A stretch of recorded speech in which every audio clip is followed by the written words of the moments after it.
नमस्कार। हमारे YouTube channel famous stories of the world में आपका स्वागत है। आशा है हमारा ये प्रयास आपको पसंद आ रहा है। इस चैनल पर आपको पूरी दुनिया के अलग अलग हिस्सों में चर्चित अलग अलग प्रकार की कहानियाँ जो ऐतिहासिक तथ्यों से जुड़ी है या अन्य तथ्यों से जुड़ी है, जिन्होंने दुनिया में एक अलग ही मुकाम प्राप्त किया, ऐसी कहानियाँ आपको देखने को सुनने को मिलेंगी।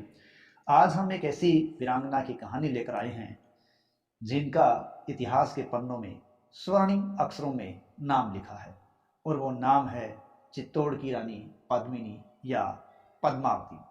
देखिए, मेवाड़ी गाथा के इससे पहले वाले भाग में हमने मेवाड़ के वीरों की गाथा सुनी है और चित्तौड़ के शासक रावल रतन सिंह के बारे में देखा है। आज हम इस श्रेणी के अंदर, इस सीरीज के अंदर पद्मिनी के बारे में जानते हैं। तो चलिए सुनते हैं एक वीरांगना की कहानी जो स्वर्णिम अक्षरों में अपना नाम दर्ज करा गई, और ये युगों युगों तक इसी प्रकार लोगों के द्वारा सुनाई जाती रहेगी, ऐसी कहानी है। देखिए, 12वीं शताब्दी के अंतिम समय में और 13वीं शताब्दी के शुरुआती दौर में दिल्ली पर सल्तनत कायम थी, और इस समय जब 1300 की बात कर रहे हैं तो दिल्ली पर अलाउद्दीन खिलजी का शासन था। और चित्तौड़ पर अलाउद्दीन खिलजी का 1303 में आगमन होता है। वो कैसे होता है, उसके पीछे क्या कारण है, इसके बारे में हमने पहले मेवाड़ी गाथा में चर्चा की थी। और उन्हीं कारणों में एक कारण था चित्तौड़ की रानी पद्मिनी या पद्मावती को प्राप्त करना। तो चलिए देखते हैं पद्मिनी या पद्मावती कौन थी। देखिए, पद्मिनी या पद्मावती सिंहल द्वीप की एक राजकुमारी थी। ऐतिहासिक तथ्यों का सिंहल द्वीप आज का श्रीलंका माना गया है। सिंहल द्वीप के इस रानी या राजकुमारी की कहानी इस प्रकार है कि सिंहल द्वीप के राजा थे गंधर्वसेन, और उनकी पत्नी का नाम था चंपावती, और उनकी संतान थी रानी पद्मिनी। और उस पद्मिनी के पास एक हीरामणि या हीरामन नाम का तोता था, जो कि बोलने वाला तोता था। और यह तोता बचपन से ही पद्मिनी के साथ था। पद्मिनी जो कि एक अद्वितीय सुंदरी थी, और जैसे जैसे वो बड़ी होती गई उसकी सुंदरता में निखार से और निखार आता चला गया। और कहते हैं कि जब पद्मिनी बड़ी हुई तो गंधर्वसेन ने पद्मिनी के लिए योग्य वर की तलाश में स्वयंवर का आयोजन किया, और आस पड़ोस के सभी हिंदू राजा, राजपूत राजाओं को स्वयंवर में बुलाया। एक छोटे क्षेत्र का शासक था मलखान सिंह। उसका अंतिम संघर्ष हुआ चित्तौड़ के रावल रतन सिंह के साथ, क्योंकि अब तक मलखान सिंह भारी थे, लेकिन अब रावल रतन सिंह के साथ जब उनका संघर्ष हुआ तो रावल रतन सिंह ने मलखान सिंह को हरा दिया और स्वयंवर में जीत प्राप्त की, और इस प्रकार पद्मिनी से विवाह किया। हालांकि इस समय रावल रतन सिंह की एक पत्नी पहले से थी जिसका नाम नागमती था, लेकिन ये वो समय था जब एक राजाओं के अनेक रानियां हुआ करती थी, ताकि पुत्र प्राप्ति की जो कला है या पुत्र प्राप्ति की लालसा है उसमें बढ़ोतरी हो या वृद्धि हो। ठीक है, तो रतन सिंह है वो इस प्रकार पद्मिनी को प्राप्त कर पाए।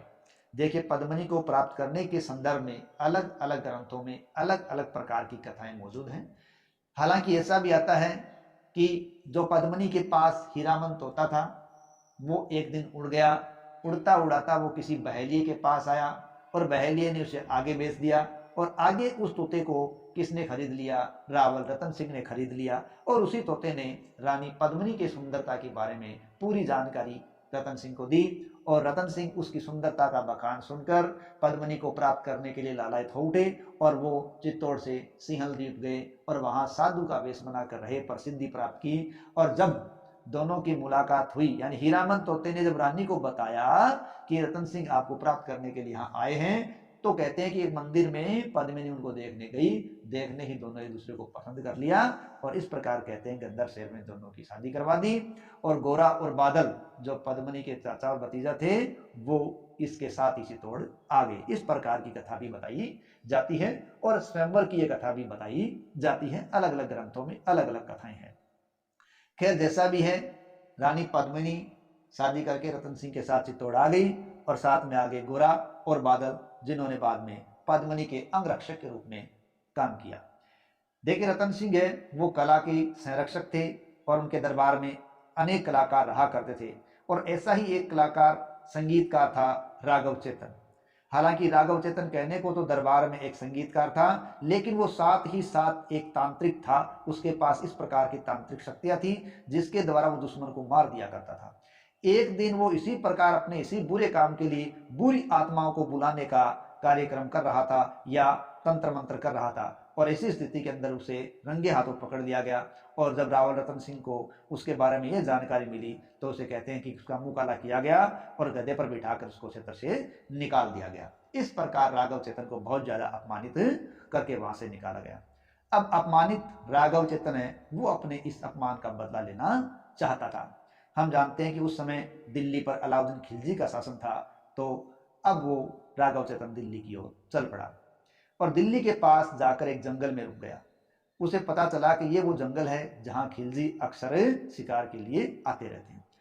कुछ रोज बाद जब उसे पता चला कि खिलजी की सेना है वो इस जंगल की ओर आ रही है, तब उसने एक जगह बैठकर बांसुरी से मधुर स्वर निकालना शुरू कर दिया। जब खिलजी की सेना आगे बढ़ी, उन्होंने बांसुरी का एक मधुर स्वर सुना तो खिलजी ने पता करने के लिए कहा अपने लोगों को कि देखो इस जंगल में ऐसी मधुर बांसुरी कौन बजा रहा है। सैनिक इधर उधर दौड़े, उन्होंने राघव चेतन को ढूंढ लिया और राघव चेतन को लाकर खिलजी के सामने खड़ा किया गया।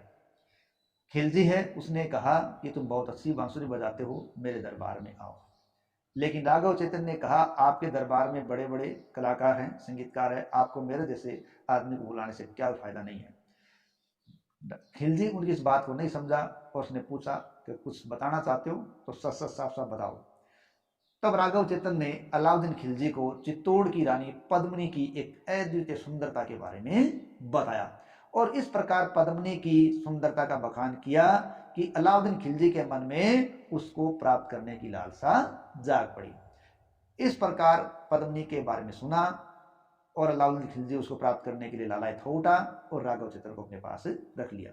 अब वो रानी पद्मिनी को प्राप्त करने के लिए चित्तौड़ की ओर अभियान करते हैं।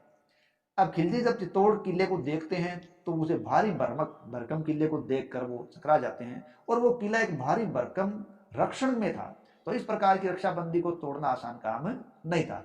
इसलिए अलाउद्दीन खिलजी ने रावल रतन सिंह को एक संदेश भेजा कि वो पद्मावती को अपनी बहन के समान समझता है, उसे देखना चाहता है, वो उसका प्रतिबिंब भी दिखा दिया जाए तो वो देखकर चला जाएगा। रावल रतन सिंह ने सोचा कि झूठे लोगों को मरवाने से ये अच्छा है कि इस प्रकार के शांति से काम चला जाए, तो वो इस प्रकार चित्तौड़ को खतरे से बचाना चाहते थे और रानी ने भी इस प्रकार की स्थिति को स्वीकार कर लिया। कहते हैं रावल रतन सिंह है वो किले के दरवाजे खोलकर अलाउद्दीन खिलजी को अंदर लाए और उसके कुछ योद्धा है वो भी साथ में आए। अब कुछ के अनुसार रानी है वो ऊपर खड़ी थी और नीचे पानी में प्रतिबिंब दिखाया गया, जबकि अधिकांश के अनुसार रानी पद्मिनी ने कांच में अपना प्रतिबिंब दिखाया।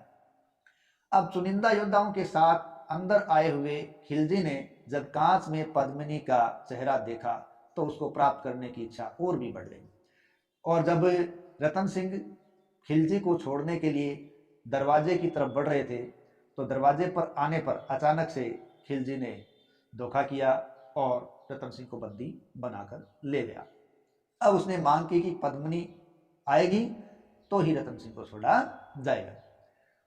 अब गोरा बादल ने एक उपाय सोचा और खिलजी के पास सूचना भेजी कि कल आपके पास पद्मिनी आ जाएगी, वो पालकी में अपनी कुछ महिला या दासियों के साथ आएगी और आपको रतन सिंह को छोड़ना पड़ेगा।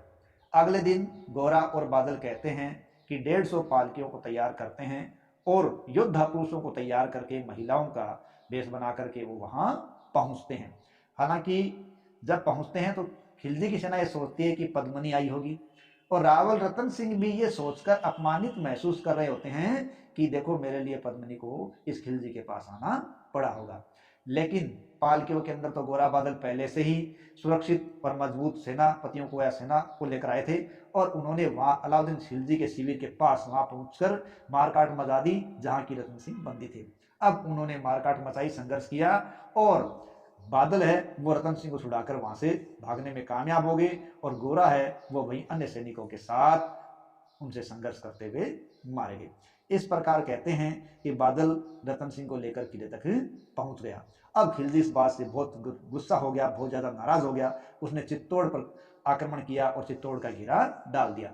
और कहते हैं कि चित्तौड़ का घेरा लगभग 7-8 महीने तक पड़ा रहा और इस घेरे से ये हुआ कि किले के अंदर रसद सामग्री की कमी हो गई और अब उनके सामने एक ही उपाय था कि वो या तो समर्पण कर दें या संघर्ष कर दें और किले से बाहर आना अब उनकी मजबूरी थी। इस प्रकार रतन सिंह है उसने दरवाजे खोले और राजपूतों ने केसरिया धारण कर लिया और संघर्ष में खुद को लगा दिया। इस संघर्ष में जब रतन सिंह और बादल आदि वीरगति को प्राप्त हो गए तो महिलाओं ने भी क्या किया, अंदर ही अंदर ये फैसला किया कि दुश्मनों के हाथों में लज्जा भंग करने से बढ़िया है कि अपने आप को जौहर के हवाले कर दिया जाए। एक विशाल चिता सजाई गई और सबसे पहले रानी ने और उसके बाद अन्य महिलाओं ने जौहर कर लिया और बाहर जो संघर्षरत सैनिक थे, राजपूत थे, जिन्होंने केसरिया धारण करके संघर्ष किया था, अपनी आन बान शान को बचाने का प्रयास किया था, वो अनेक लोग जब वीर गति को प्राप्त हो गए तो अलाउद्दीन खिलजी है उसने किले के अंदर प्रवेश किया।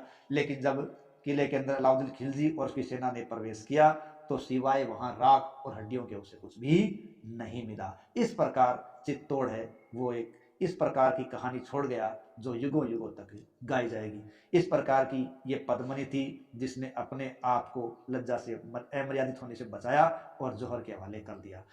इस कहानी की जानकारी हमें अबुल फजल की रचना अकबरनामा, फरिश्ता की गुलशन इब्राहिमी, मनुष्य जो फ्रांसी यात्री था, स्टीरियो डी मोगल उसकी रचना है, उससे मोहनोत नैणसी की ख्यात से जानकारी मिलती है। कर्नल टोड ने भी इसके बारे में लिखा है। फर्क इतना है कि अलग अलग कथाओं के अंदर अलग अलग इन ग्रंथों में अलग अलग कहानियां हैं जो मिलती जुलती है। कई राजा रानी का नाम बदला हुआ है, कई पक्षी का नाम बदला हुआ है, लेकिन सबसे एक बड़ी बात बूंदी के कवि सूर्यमल मिश्रण की है। वो कहते हैं ये कहानी एक कपोल कल्पित कहानी है और वो इसे मानने से इनकार कर देते हैं। तो ये कहानी है वीरांगना पद्मिनी या पद्मावती की, जिसने जौहर के द्वारा अपने आप को और चित्तौड़ को एक अमर स्मरण प्रदान किया।